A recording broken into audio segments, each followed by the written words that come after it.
ለአንዳንዶቻችን የነጻነት ተምሳሌት፣ ለሌሎች ደግሞ የዓለማችን እጅግ የማይታመኑ ዘግናኝ ጉዶች የሚፈጸሙበት ጨለማው ዓለም ነው።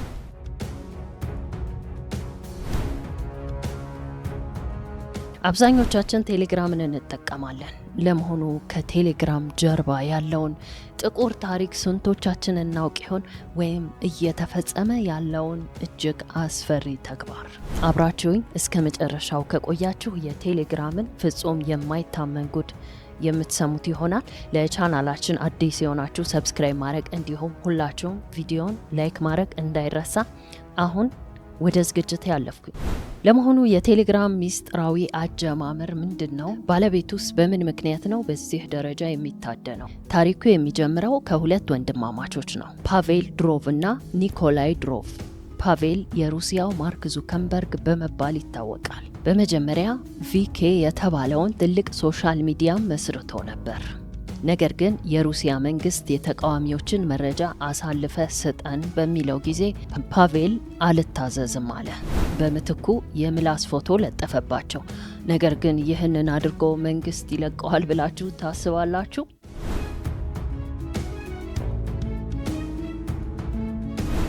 እንደገመታችሁት ነው። ከዚህ በኋላ ፓቬል ከሀገሩ ተሰደደ። በመንግስታት የማይሰለል መተግበሪያ ወይም አፕ ለመፍጠርም ቆረጠ።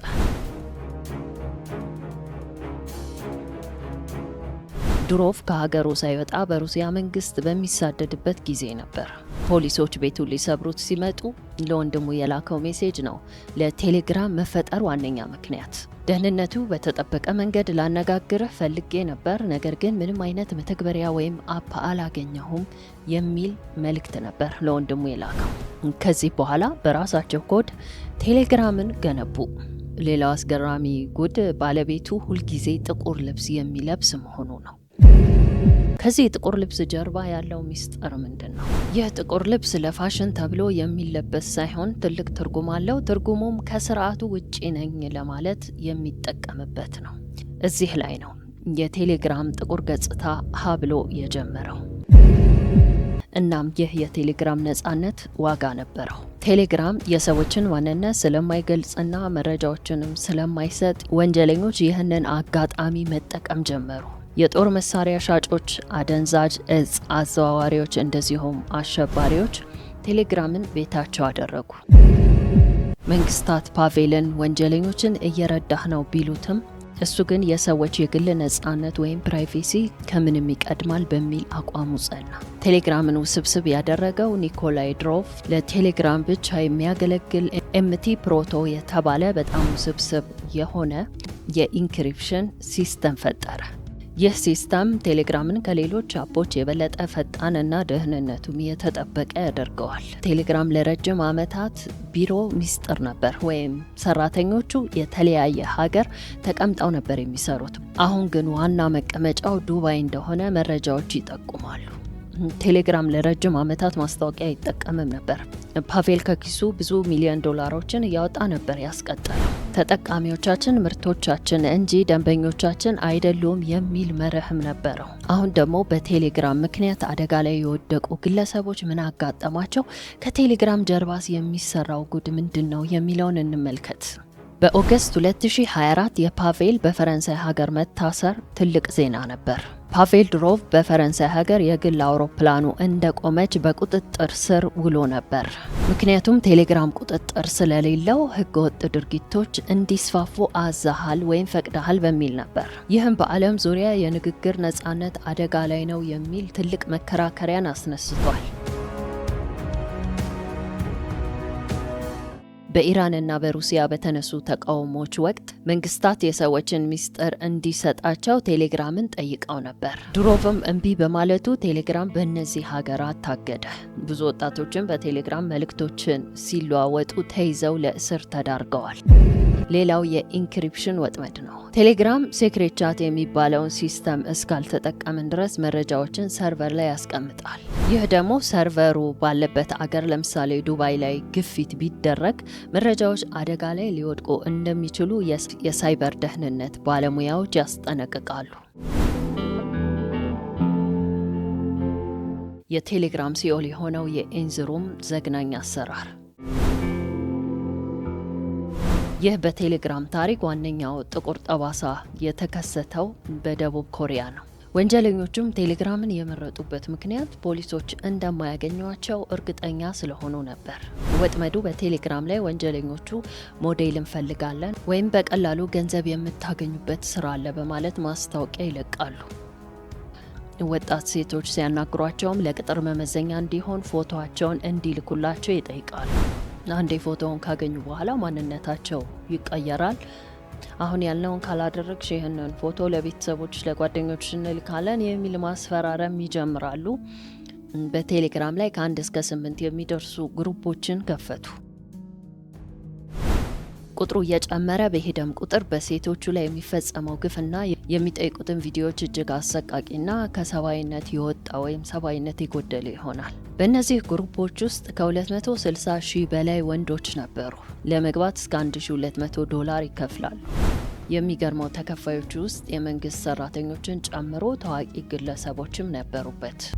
በቅርቡ የወጣ ሪፖርት እንደሚያሳየው በሚሊዮን የሚቆጠሩ ሴቶች ፎቶ በቴሌግራም ቦት አማካኝነት ወዳልሆነ ሁኔታ ተቀይረዋል። ተጎጆቹ ተራ ተማሪዎች፣ መምህራን እንደዚሁም ታዋቂ ሰዎች ናቸው። እነዚህን ፎቶዎች በቦት አማካኝነት እነሱ ወደሚፈልጉት ቅርጽ ወይም ሁኔታ ከለወጡት በኋላ ለሚፈልጓት ግለሰብ ይልኩላታል እና ካልከፈልሽን እንደዚህ እናረጋለን እያሉ ማስፈራራት ነው፣ የሚፈልጉትን ገንዘብ እስከሚያገኙ ድረስ። በዚህም አማካኝነት በርካቶች ራሳቸውን እስከ ማጥፋት ደርሰዋል። በአውሮፓና በአሜሪካም ቴሌግራም እንደ ዲጂታል መንገድ ያገለግላል። ይህም የአደንዛዥ እጽ አዘዋዋሪዎች ቴሌግራም ላይ ቻናል ይከፍታሉ። ገዢውም በቴሌግራም ያዛል፣ ይከፍላል። ሻጩም እቃውን የሆነ ቦታ ይደብቅና በቴሌግራም ፎቶና ሎኬሽን ይልክለታል። ፊታቸውን እንኳን ሳይተያዩ በሚሊዮን የሚቆጠር የገንዘብ ዝውውር ይካሄዳል። ይህ የምትመለከቱት ሰው ቾጁ ቢን ይባላል። ዘኤንዘሮን በተሰኘው እጅግ ዘግናኝ የወንጀል ታሪክ ውስጥ የቡድኑ መሪና ዋናው ተዋናይም እሱ ነው። ራሱን ባክሳ ወይም ዶክተሩ እያለ ይጠራ ነበር።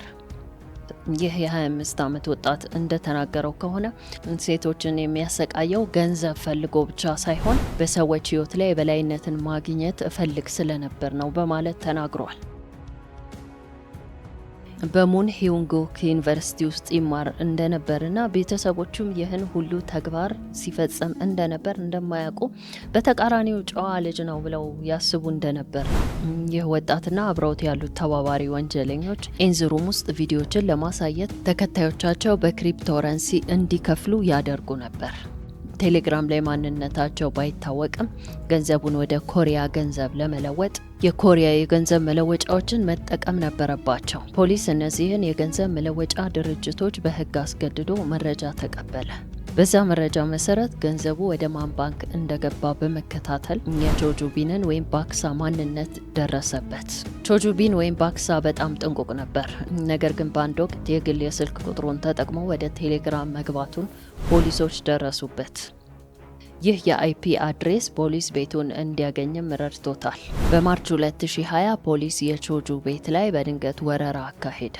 ፖሊሶች ቤቱን ሲሰብሩ ቾጁ ቢን ራሱን ለመጉዳት ወይም ራሱን ለመግደል ሙከራ እያደረገ ነበር። ለዛ ነው ግንባሩ ላይ ፕላስተር እንደዚሁም አንገቱ ላይ ማሰሪያ አድርጎ ለሚዲያ የቀረበው። ቤት ውስጥ ብዙ ስልኮች፣ ላፕቶፖች እንደዚሁም የጥሬ ገንዘብ ክምችትም ለመገኘት በቅቷል።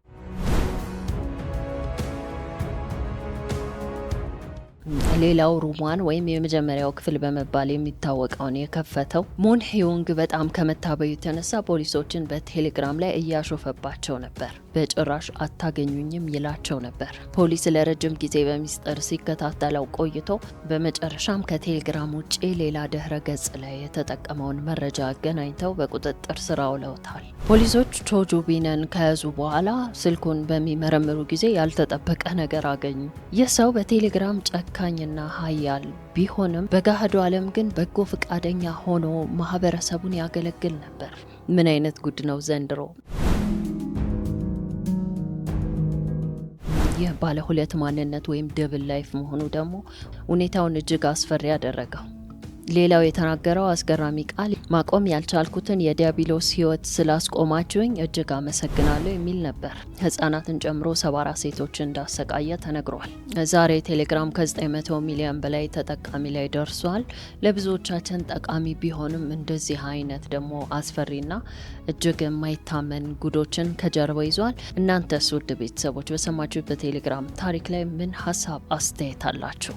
ቴሌግራም ፍጹም ነጻነትን ሊሰጠን ይገባል ወይስ ደግሞ ወንጀልን ለመከላከል ቁጥጥር ሊደረግበት ይገባል ብላችሁ ታምናላችሁ?